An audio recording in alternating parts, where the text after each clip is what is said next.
Hello everyone, this is advocate Arpita Shukla. Welcome you all to your own channel target for IQ. इस video में हम legal maxims को cover करेंगे। देखिए, जो इम्पोर्टेंट है उसको हम कवर करने की पूरी कोशिश करेंगे। चलिए स्टार्ट करते हैं। हम फर्स्ट देखेंगे एक्टस रियस। देखिए, एक्टस का मतलब होता है एक्ट।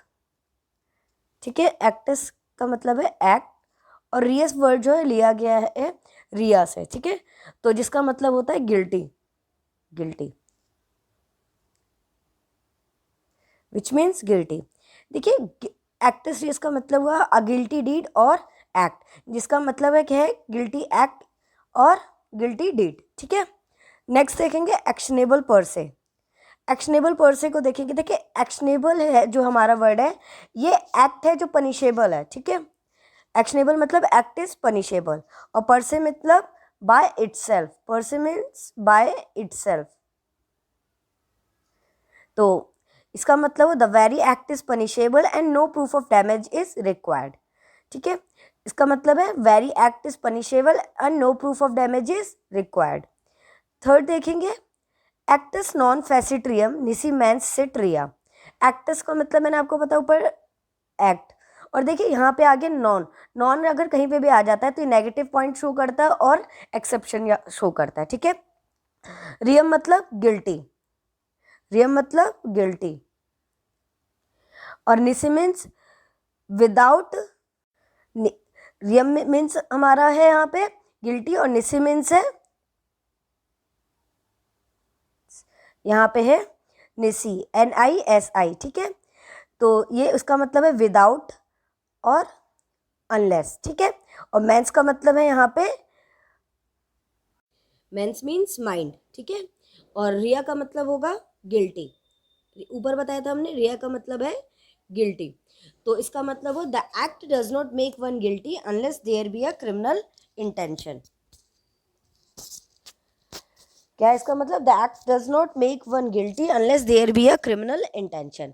देखिए, इसमें क्या है कि कोई भी एक्ट गिल्टी नहीं माना जाता है जब तक क्रिमिनल इंटेंशन ना हो। अगर क्रिमिनल इंटेंशन नहीं है तो क्या होगा, वो एक्ट गिल्टी नहीं माना जाएगा, और अगर क्रिमिनल इंटेंशन है उस एक्ट में तो वहां पे गिल्टी माना जाएगा। नेक्स्ट देखेंगे ऑडी आल्ट्रम पार्टम। इसका मतलब है हेयर द अदर साइड। ऑडी मतलब होता है, देखिए ऑडियो एक तरीके से हम कह सकते हैं टू हियर, और ऑल्ट्रम मीन्स अदर और ऑल्टर। ऑल्ट्रम मीन्स अदर और ऑल्टर, और ऑडी मीन्स मतलब क्या मैंने बताया आपको, टू हियर। तो और पार्टम का मतलब होता है पार्टी। Partum means party. तो मतलब हियर द अदर साइड, मतलब किसी भी पार्टी को पनिशमेंट देने से पहले आपको उस पार्टी को सुनना होगा। हियर द पार्टी, इसका मतलब ये भी हो सकता है। ठीक है, हियर द पार्टी। आपको क्या करना है, किसमें किसी भी पार्टी को पनिशमेंट देने से पहले आपको उसकी सुनवाई करनी पड़ेगी, आपको उसको सुनना पड़ेगा। नेक्स्ट देखेंगे एमिकस क्यूरे की बात करते हैं। ठीक है, एमिकस क्यूरे। एमिकस क्यूरे का मतलब है फ्रेंड ऑफ कोर्ट और member of the bar who is appointed to assist the court. देखिए, एमिकस का मतलब क्या होता है? एमिकस का मतलब होता है फ्रेंड। फ्रेंड, और क्यूरे का मतलब होता है कोर्ट। ठीक है, तो ये मैक्सिम तब अप्लाई होती है जब कोई पार्टी का कोई भी लॉयर नहीं है, या कोर्ट अपनी तरफ से कोई लॉयर अपॉइंट करती है जब कोई पब्लिक इंपॉर्टेंस का मैटर आता है या कॉन्स्टिट्यूशनल मैटर आता है, तो कोर्ट इसमें एडिशनल लॉयर को अपॉइंट करती है। ठीक है, तो क्या हो गया एमिकस क्यूरी का मतलब फ्रेंड ऑफ कोर्ट और member of the bar who is appointed to assist the court. Next देखते हैं एबिनिशियो। ठीक है, एबिनिशियो। एबिनिशियो मतलब from the beginning. From the beginning. Next देखते हैं एक्टुरी इनकम्बेंट ऑनस प्रोबेंडी। ठीक है, इसका मतलब है the burden of proof is on the plaintiff. कोई भी एक्ट हो रहा है तो उसमें बर्डन क्या होगा उस पर, यहाँ पे इसका मतलब है कि वो प्लेंटिफ के ऊपर। प्रोबेंडी का मतलब है यहाँ पे प्लेंटिफ। ठीक है, यहाँ पे मतलब है हमारा, तो यहाँ पे हमारा प्रोबेंडी का मतलब है बर्डन ऑफ प्रूफ। तो यहाँ पे जो बंदा, जो पर्सन केस लेकर आएगा उसके ऊपर बर्डन ऑफ प्रूफ होगा। ठीक है, तो ये किसके ऊपर होगा? प्लेंटिफ के ऊपर। नेक्स्ट देखते हैं डैमनम सिने इंजूरिया।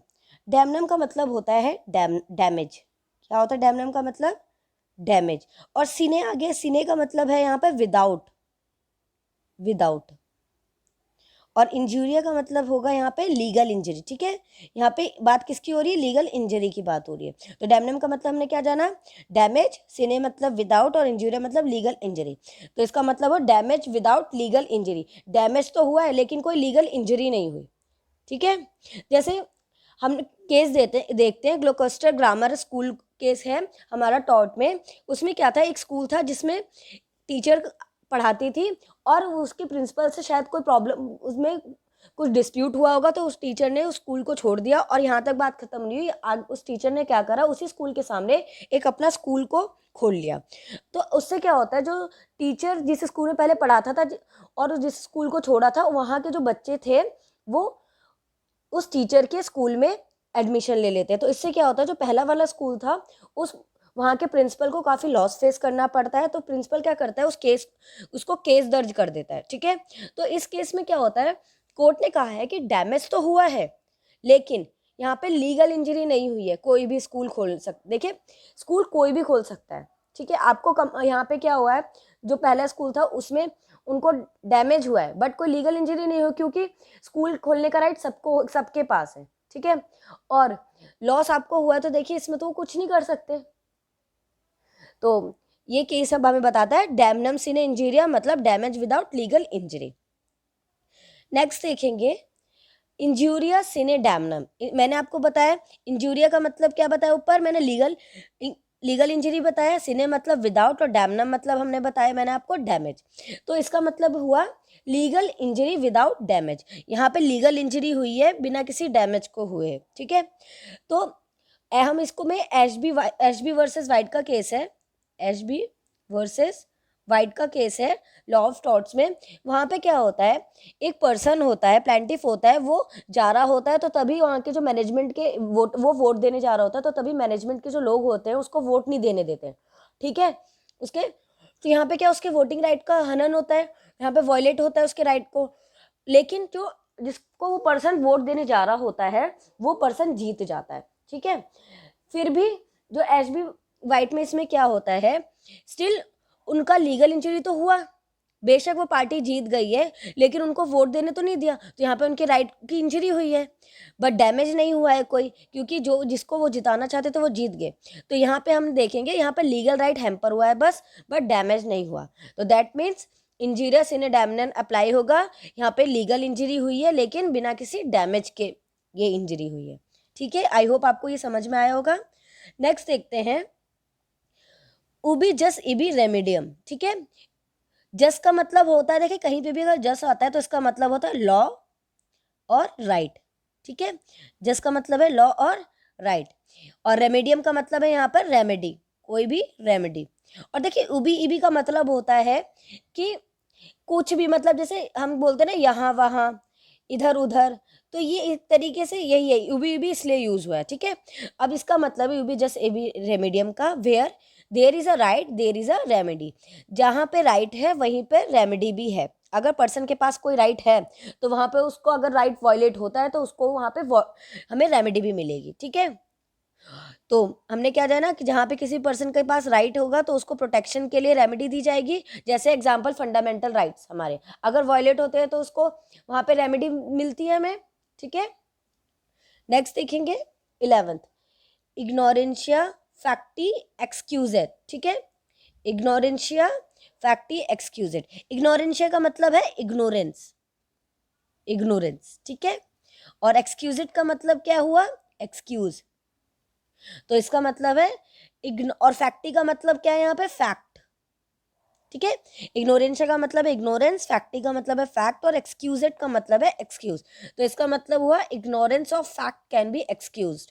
अगर कोई भी फैक्ट के लिए इग्नोरेंस है तो वहाँ पे एक्सक्यूज मिल सकता है। जैसे हम एग्जांपल लेते हैं, आप कोई मूवी देखने जा रहे हैं और वहाँ पे चेकिंग होती है, तो आपके पास कुछ सामान तो मिलता है बट आपको ये नहीं पता कि वो आपके पास कैसे है, तो यहाँ पे क्या है, इग्नोरेंसी फैक्ट एक्सक्यूज को यूज कर सकते हैं, ठीक है।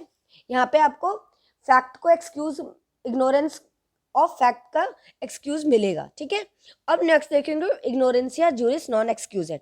इग्नोरेंसिया का मतलब मैंने आपको बताया इग्नोरेंस, जूरिस का मतलब मैंने आपको पहले ही बताया था लॉ, जस्टिस और राइट, ठीक है। यहाँ पे दोबारा बता देती हूँ, लॉ, राइट एंड जस्टिस। और देखिए यहाँ पे नॉन आ गया, मैंने ऊपर बताया, तो ये एक्सेप्शन हो जाता है, ठीक है। और यहाँ पे या फिर नेगेटिव वे में लेके जाते हैं, ठीक है। तो इसका मतलब है ignorance of law cannot be excused, ठीक है। लॉ का इग्नोरेंस हम एक्सक्यूज नहीं कर सकते। ऊपर हमने देखा था इग्नोरेंस फैक्ट एक्सक्यूजेड, फैक्ट का इग्नोरेंस हम एक्सक्यूज कर सकते हैं, लेकिन लॉ का इग्नोरेंस नहीं कर सकते, क्योंकि जो भी अगर पर्सन जिस कंट्री में रह रहा है तो उसके वहाँ पे रूल्स एंड रेगुलेशन उस पर्सन को पता होने ही चाहिए, ठीक है। ये कोर्ट में माना गया। जैसे हम एग्जांपल लेते हैं, आप कार चला रहे हैं और आपने ट्रैफिक रूल को तोड़ दिया है और पुलिस आपको रोकेगी, यहाँ पे रोकती है, तो आप ये नहीं कह सकते कि भाई मुझे नहीं पता था कि रूल्स मुझे फॉलो करने हैं, मुझे रूल्स नहीं पता यहाँ के।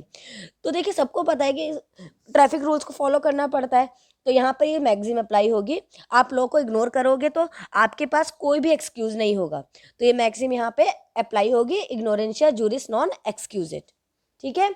अब हम नेक्स्ट देखेंगे वीडियो। देखिए नेक्स्ट देखते हैं हम बोनाफाइड, ठीक है। Bona fide in good faith. Bona fide का मतलब क्या है हमारा, इन गुड फेथ। यहाँ गलत इंटेंशन नहीं होती, यहाँ पे इंसान का गुड फेथ में गुड इंटेंशन होगी, ठीक है। नेक्स्ट देखेंगे, देखिए बोना का मतलब होता है यहाँ पे गुड, तो बोना का मतलब यहाँ पे क्या है, गुड, और फाइड का मतलब हुआ फेथ, ठीक है। गुड फेथ होना चाहिए। और देखिए एक मेलाफाइड भी होता है, तो जिसका मतलब मेले का मतलब बैड फेथ, ठीक है, बैड इंटेंशन हो गया यहाँ पे, बैड फेथ, ठीक है। नेक्स्ट देखते हैं हम कैवेट एम्प्टर की बात करेंगे। कैवेट एम्प्टर का मतलब होता है लेट द बायर बिवेयर, ठीक है, लेट द बायर और परचेजर बिवेयर। देखिए कैवेट का मतलब है यहाँ पे बिवेयर, ठीक है, कैवेट का मतलब है बिवेयर, एम्प्टर का मतलब है बायर। तो इसका मतलब है जब भी आप कुछ परचेज करने जा रहे हैं, जैसे हम एग्जांपल देते हैं, हम आप कंज्यूमर प्रोटेक्शन एक्ट में आप कोई चीज़ परचेज करने जा रहे हैं, तो बायर को यहाँ पे उसको राइट होता है कि वो पर्टिकुलर चीज़ को चेक करे कि उसके हिसाब से वो चीज़ है कि नहीं, जो जो इंग्रेडिएंट उसको उस चीज़ में चाहिए वो वहाँ पे है कि नहीं, वो क्वालिटी उसके अकॉर्डिंग है या नहीं है। तो यहाँ पे क्या अप्लाई होता है, caveat emptor let the buyer beware. Next देखेंगे कैवेट वेंडिटर, इसका मतलब लेट द सेलर बिवेयर, ठीक है। ये देखिए एक साथ ही है, ठीक है, let the seller beware. Next देखेंगे कंसेंसस एड इडम, ठीक है।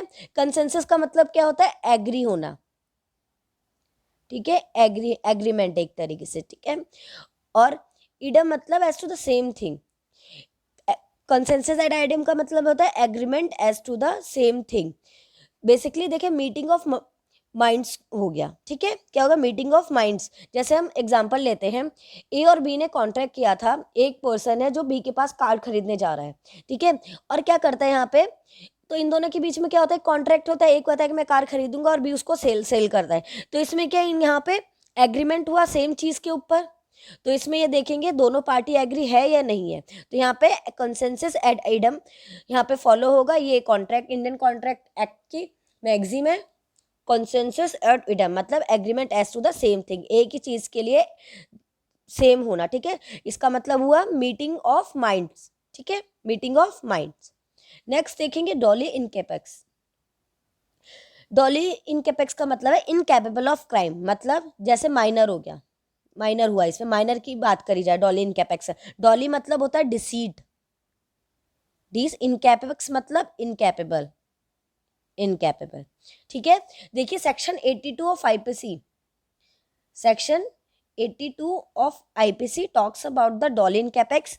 और इनकैप मतलब इसका हुआ इनकैपेबल ऑफ क्राइम, कोई भी माइनर इनकैपेबल है क्राइम करने के लिए, ठीक है, कोई भी माइनर क्या है, इनकैपेबल है क्राइम करने के लिए। तो डॉली इनकैपेक्स हमने किसमें पढ़ा है, सेक्शन 82 ऑफ आईपीसी के अंदर। नेक्स्ट देखते हैं नेमो डेबिट एसे जुडेक्स इन प्रोप्रिया कॉजा। नेमो मतलब नो वन, नो वन, और जुडेक्स मतलब जज, प्रोप्रिया मतलब ओन, कॉजा से देखिए आप सब समझ सकते हैं कॉज, ठीक है। तो इसमें क्या है कि नो वन कैन बी जज इन हिज ओन कॉज, ठीक है, कोई भी जो है ना जज नहीं हो सकता अपने ही कॉज के लिए। तो इसका मतलब देख लिया हमने। नेक्स्ट देखते हैं क्वी फैसिट पर एलियम फैसिट पर से। क्वी का मतलब होता है हु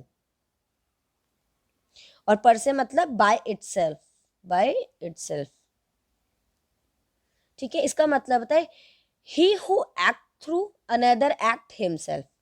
ठीक है, he who acts through another acts himself, मतलब any person who acting through another is acting himself.